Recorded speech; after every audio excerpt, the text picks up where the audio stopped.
Welcoming in Joey Logano, three-time Cup champion and a driver who's had some experiences at Richmond, you could say.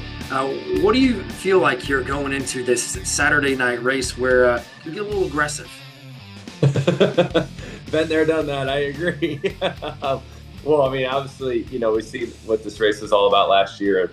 You have teams that are kind of all or nothing, trying to win to get into the playoffs. It's just that time of year, and so I look forward to Richmond. I love Richmond. It's my favorite track. We run really well there in the past, so we're hoping that we can show up again, be ready, and run really well. I think we should be able to, and put on a good race, hopefully, for the fans. Yeah, you put yourself in a good position last year. Do you drive differently knowing that you have these aggressive drivers around you when you're locked in from your Texas win? Yeah, I really don't know what else I was supposed to do last year, but it's a scenario that the playoffs put drivers in, right, and teams in, and so you're going to have that really over the next 12 weeks, because whether it's the teams trying to get into the playoffs or the teams trying to stay in the playoffs, you're going to have that all the way down to the end, and it is a true test of your morals, right? Like, it's like, okay, what are you willing to do to race for a championship? And everybody's level is probably a little bit different in what you're willing to do. And right, we seen last year what the three was willing to do.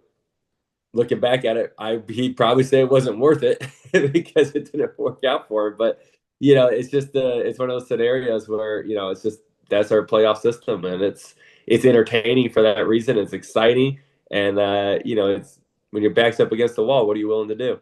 Yeah, maybe exciting at your expense, at least last year. So you said it's one of your favorite tracks. In 31 starts, nearly half of those you've got top 10, top fives even.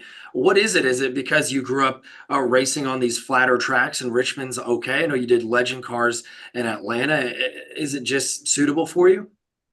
Well, I mean, I think everybody has grown up on short tracks one way or another. So I don't know if it's more suitable for me than others. I mean, other than Shane, I think everybody grew up on short tracks, right? And it shows, right? Like, you get a specialty. But I will say, I think it's one of those tracks where there's a lot of tire wear. You gotta, kind of think a little bit more. Whereas, some other tracks are it's all about speed, right? And there's some drivers that can just make more speed than me. But at this track, making that speed comes at a pretty big cost when it comes to tire wear. So being able to manage that seems like where it falls into my wheelhouse a little bit more, and our team. So hopefully we can show that again this weekend. Yeah, in mid-August, it's going to be near 90 this weekend leading into the race. Does that play even more of a role into tire management as you transition and the track cools through the night? I mean, the tire wear is going to be there no matter what, just because of the surface of the racetrack. Especially with the tire that we're bringing there this year, it's a little softer, so you're going to have more fall off again.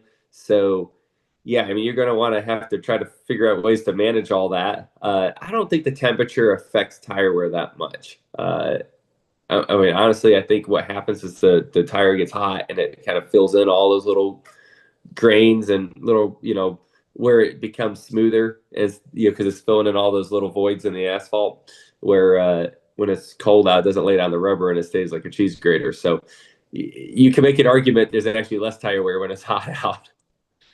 Yeah, interesting. Something fans get to watch as we go into this weekend.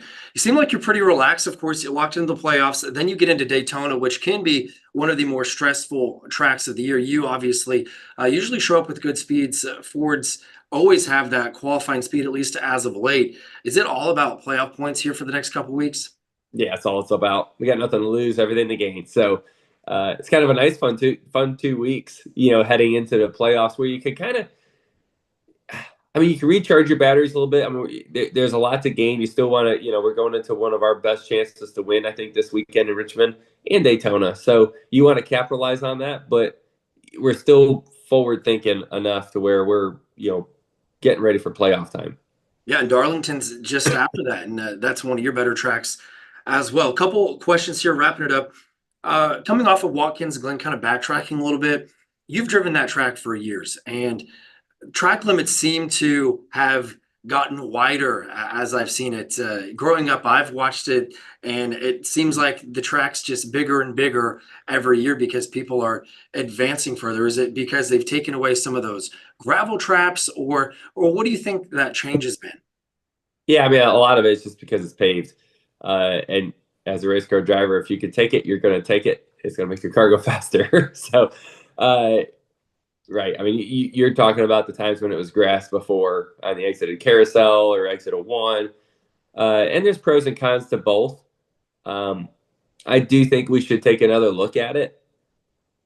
Is I don't know if it makes the racing better being able to go wide like that. I mean, in some ways, I can argue it might.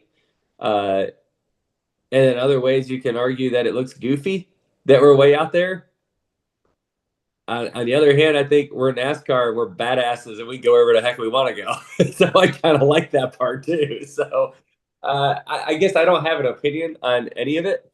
I hear all the different arguments that everybody has, and the one thing I know that's consistent, no matter what we do, somebody's going to complain. That's for sure. So I just plead the fifth and go along with it. I think that's good advice that more people on social media could take as well. Everybody has an opinion, but some people get paid for them. You get paid to drive cars. Hey, good luck this weekend in Richmond, and I'll see you in Daytona as well. All right, see you there. Thanks.